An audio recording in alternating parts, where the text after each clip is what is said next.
Use myself again? No. Back off. Okay, I think we are live. Okay, I'm gonna wait a few minutes for more people to join us.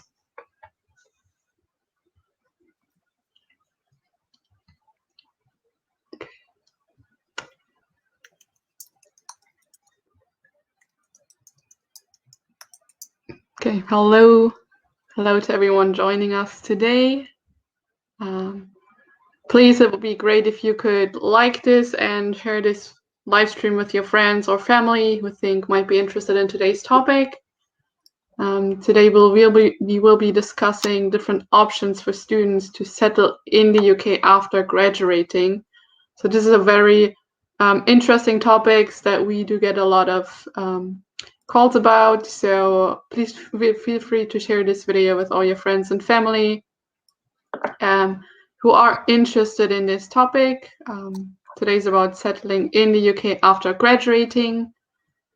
And so we are streaming this video on our social media channels. We are on 012 Global, 012 Arab, 012 India, 012 Thailand, 012 VN, Nomin Union Official.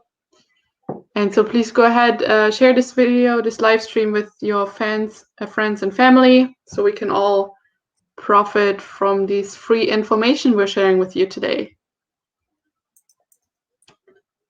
Okay, so we're going to wait a little bit more for more people to join, so they have the chance to ask any questions about this topic. So if you have any questions come up throughout the live stream, or if you already have a few questions, feel free to drop them in the comment box. We're going to try answering all your questions as we go through the live stream. And if there are any questions left unanswered at the end, we'll make sure to get back to you after the live stream.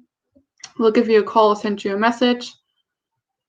Okay, so today's topic is on options to settle in the UK after your graduation. Please share this video with all your friends and family who are interested in this topic. So any questions, drop them in the comment box. We will try to answer them during the live stream or give you a call afterwards. If you have some questions that are private, feel free to drop us an inbox message as well, or just drop a comment and we will give you a call and we can discuss your case individually. All right, so I'm Stephanie, I'm from 012 Global. We were previously known as Sky and I. We are an international consultancy company, and our reputation lies in over a decade of experience with legal advice, accounting, mortgage, but also education. Therefore, we have enough knowledge in terms of your education side, study in UK, as well as legal advice to help you settle in the UK after your graduation.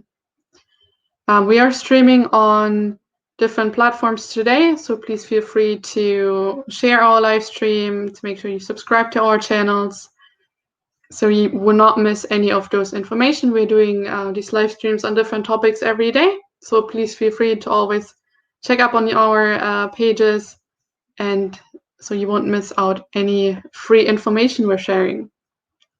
We only have a restricted length of time, so we will try to answer all of your questions on a first come, first served basis, starting with those that came before the live stream. So any question we cannot answer today, we'll send you a message or call you right after the live stream. So as I mentioned, apart from those regular webinars we have on our YouTube channels, over 150 different videos on different topics that discuss the whole education, legal advice, settling in the UK. So if you're interested in any of those, please feel free to subscribe and check out our YouTube channel, where this video will be available after the live stream as well. So we have received many questions in terms of what options do students have to settle in the UK after their graduation. And we've done some video content on those as well. But today we would like to provide you some more free information in our live stream about the different options you have to settle in the UK. Today we'll be joined by Ivy. Ivy has been working at our company for many years. She has a lot of experience with students and advising them on the different options to study in the UK. She'll be sharing her experience with us and providing you all some free information. And so like I mentioned, if you do have any questions, pop them in the comment section or reach out to us after the live stream whenever you feel comfortable to, and we will try to answer all of the questions there are. All right, so let's introduce Ivy. She'll be giving you some advice today on your different options to settle in the UK. Hello, sorry, I was on mute. Hello, everyone. Welcome to the live stream. And so my name is Ivy. I'm actually in charge of some of the department at 012 Global.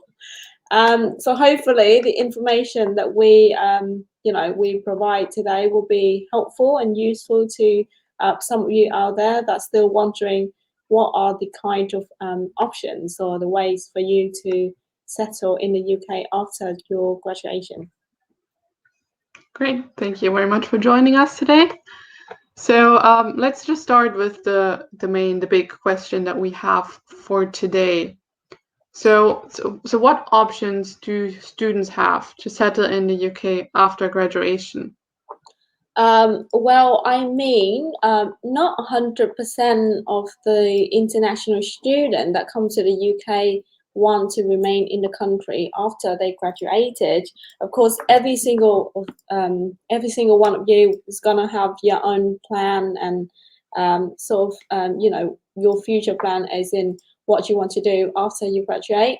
But for those of you that have been in the UK or are planning to come to the UK and then have a career here and then settle here, have a family here, we do have a few options that our student previously chose, which we, of course, not only we, but our solicitor and the panel of the lawyers that we work with will be able to support you with.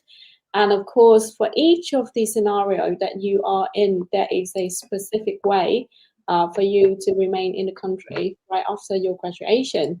And here are some of them.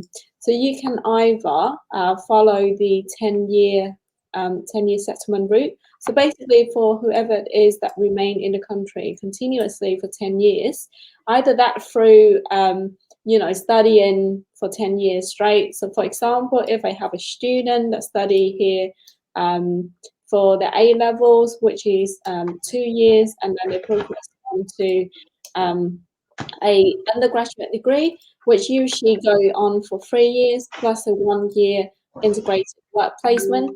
That would make up 4 years in total for undergraduate study, and then plus the 2 year A level, that should be 6 years. And then you can progress on to a postgraduate study. If you choose to go for the option of the course that has the integrated work placement again, then you're going to have the 2.5 year visa. And then if you do want to progress onto your second master degree, or if you want to go for the PhD application, which usually allow you to stay in the country to do your PhD research project for up to 4 or 5 years, that will cover the 10 years route. So if you remain in the country for 10 years continuously, in that way, you can straight away apply for settlement. Now, in terms of applying for settlement visa and remaining in the country, in that kind of sense, then we would need to invite you over to meet directly with our solicitor and see if your duration spent in the UK actually qualify for that 10-year route. So that's one way of doing it. And then the second way is that for some of the students that already done their degrees in business management or business administration or any other courses, and then during the course, they might come up with a unique idea that they're going to turn the knowledge that they've learned at the university into a business.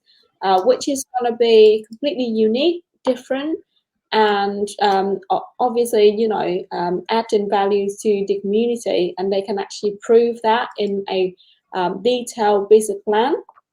Then, of course, they can also apply for startup visa. So with the startup visa, you're going to get the validation for 2 years to be in the country. Obviously, starting up your business, you know, making that business plan, bringing that into reality, actually bringing in the workplace for other people, or if you're just self-employed or working for yourself, then basically those 2 years are for you to start up that business, bring it to a point where it's going to be profitable. And by that I mean, after 2 years, you've got to prove to the UKVI that yes, the business is up and running. You are hiring people for the business and actually creating job opportunity, is adding values to not only the workforce, but it's also adding values to the economy of the UK as a whole. You're then gonna be assessed if you're gonna be eligible for the innovator visa. So after that, you're going to be granted with a duration again to work on this business, but this time you've got to bring in a a capital fund, like capital investment of an amount of up to five, not five, sorry, £50,000 to fund that business or whatever project that you might be having, to be able to actually boost the prosperity and the success of that business as well. And after these two visas, it's going to be leaked into a settlement. And in terms of applying for these type of visa, with startup visa, if you need somebody to have a look at your business plan and give you like detailed feedback on what you would need to work on or improve, or what are the things that you are still missing from in terms of the requirements of the UKVI, our solicitor is more than happy to do so. One more thing is that you have got to win the what we call the endorsement letter from the appropriate endorsing body. So, for example, if you study and would like to open a bakery, then obviously getting an endorsing letter from a bread industry company, a big brand, to give you an endorsing letter for you to be able to apply for the startup visa. So for startup visa, the main thing that you need is just that endorsing letter. So no matter if that is from a higher education provider, be it a university or any other company that would give out that endorsement to you. As long as you have that endorsing letter, you can apply for the startup visa. And with the innovator visa, you need that capital fund. You need to prove that within the last 2 years of having that startup visa, you have been functioning the business really well. And now moving on to the next option that we have for our student would be a representative visa. So usually people that go for this option are usually ones that have been working for an organization for quite a bit of time in another country, and then they would go over here to sort of advance their knowledge and professionalism in terms of trying to get like a postgraduate degree or getting a PhD, and then they would go on and represent a branch of that initial organization in their home country or any other country that they originally worked for.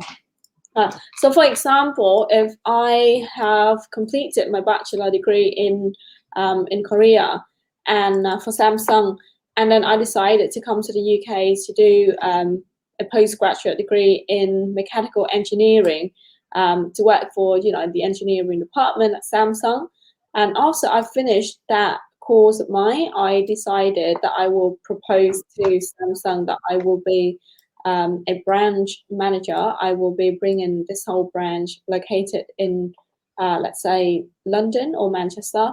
I'm going to be representing that organization, and this visa type is basically for that purpose.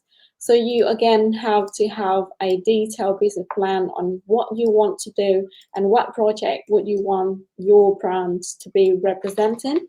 And why do you think you are a good candidate among all of those employees back home in Korea that currently working in Samsung in the same department? And along with that, you would need to prove that you have been a senior employer at Samsung for quite a while. You also have to be holding a senior position, somebody that can actually make strategic decision on your own and not relying on anybody's of the management department. So that's a representative visa. And the next option would be, what's the next option? The next option would be if you have graduated and successfully applied for a tier 2 work visa, not work visa, but a tier 2 sort of like sponsorship employer, and you get accepted and you get the letter confirming that you have been employed under the tier 2 sponsorship, then we can use that letter to again apply for your tier 2 work visa.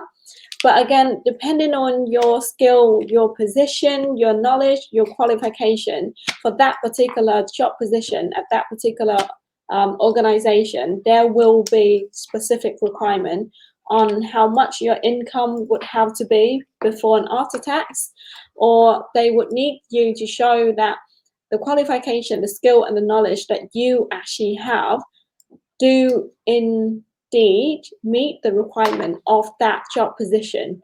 So the tier 2 sponsor can't just write a letter and say, we are hiring this person. It needs to explain they are hiring you because of the following reasons. And, one of those can be the detailed HR let's say procedure or testing or assessment or interview, or whichever way that they choose to screen the candidate and pick you up from a pool of talented candidate. So yeah, if you can prove all of that, if you can meet all of those requirements in terms of the tier 2 sponsorship letter, then you are definitely going to get your tier 2 visa. So you're going to get it for 2.5 years. And after 2.5 years, you're basically going to renew that visa again. And after that 5 years of challenging you at that position, you're going to get your settlement visa. And that in the future is going to lead to you, getting the citizenship if you can meet the requirement then. And also for students that are still unsure about getting or applying for a tier 2 position, they can actually go for the option of the post-study work visa. Now, once again, the post-study work visa is a 2-year opportunity for you to work in an organization in the UK. Even though it has been publicly announced all over the globe, all over the website and all over all of the news agents, there has not been any publication in terms of the specific requirements and how to actually apply for this type of visa. So for all the students that are actually wondering, all right then, so if this post-study work visa does come in place for students graduating in June 2021, and I am actually falling into that category, graduating this June 2021. However, I don't know if I should try to find a different option because there's no publication on this type of visa just yet. In terms of what I should be doing, I would highly recommend that you do look into the first option that you're going to be progressing with your study. So what would be the next core of study that you can eventually apply for, just in case that, when you do graduate this year and the post-study work visa still hasn't been confirmed firmly just yet, then you do have another go at advancing your study. And then when you graduate from the next course, then you can go back and do this post-study work opportunity. otherwise, if you are already having that offer letter for the next course of study, and then this come out, and then you find yourself in a secured position that you can meet all the requirements, then just gently and kindly decline the offer, and then just go for this option. And for other students who have eventually finished all the levels of their studies, all the degrees that they wanted to do, and they do find the love of their life over here, then you guys of course can get married, have a kid, settle. Now I will split this into two different options, because there are people that are going to be having children or having baby because one or the other reason. They're going to be having a baby without getting married. So as long as you have a child with a British citizen, you can actually be here with your son or daughter. And if you don't have that, then if you're not somebody that have a baby with a British citizen, but you find yourself in the position that you are ready for a marriage with a British citizen, then of course you can get married and also remain here for your family life. Now, do bear in mind that if this marriage is broken down, then your visa will be automatically cancelled, and also it will, unfortunately, you won't be able to change to a different type of visa unless you leave the country and reapply from your home country. So these are the things that you need to bear in mind before making your decision after your graduation. If you ask me which would be the highly recommended option for any of the student at any stage in their studies, then I would say the first one would be the very best one, because first, you get an advanced level of academic studies, which in return, gonna better your chance at getting a job opportunity if you do remain in the country, and that just secure your income and your prosperity for a very long term in the UK. So yeah. Thank you very much, Ivy. That was very informative. A lot of information that I do think a lot of our viewers profited from. So we do have a few questions. I do assume they were covered in your explanation already. However, if there is anyone who still has any questions left, anything that's unanswered, drop in a comment box, send us an inbox message, get in touch with us, wherever you feel comfortable, and we'll try to help you answer your question and advise you on your individual case on what's the best way for you to settle in the UK after graduation. Yeah. And so thank you to Stephanie for putting this live stream together and bringing all the questions to live as well. Just an extra note to all of our students is that we are the consultant. We work very closely with our student and the solicitor that we appointed to meet our student expectation. So we are not the solicitor. If you do at any point have any specific issue or anything that you want legal advice on, do reach out to us. We are more than happy to arrange a solicitor appointment for you to be able to speak directly to the solicitor. Or if you are more comfortable talking to us, then we are more than happy to take in the queries, and then we'll provide you with what we have experienced in the past. But whatever thing that we feel that we can't answer, then we will be seeking, legal advice from our solicitor before advising you on any circumstances. Yeah, thank you. Thanks to everyone for watching our video. Make sure you like our channel, you like our page, subscribe to us, so you can always stay updated about any future content we are posting. And this live stream as well will be available as a video on our page, so you can always go and check out the video later on or share it with your family and friends who are interested. Okay, right. All right then. Thank you very much. And we'll see you tomorrow. Yeah. All right. Bye. Bye.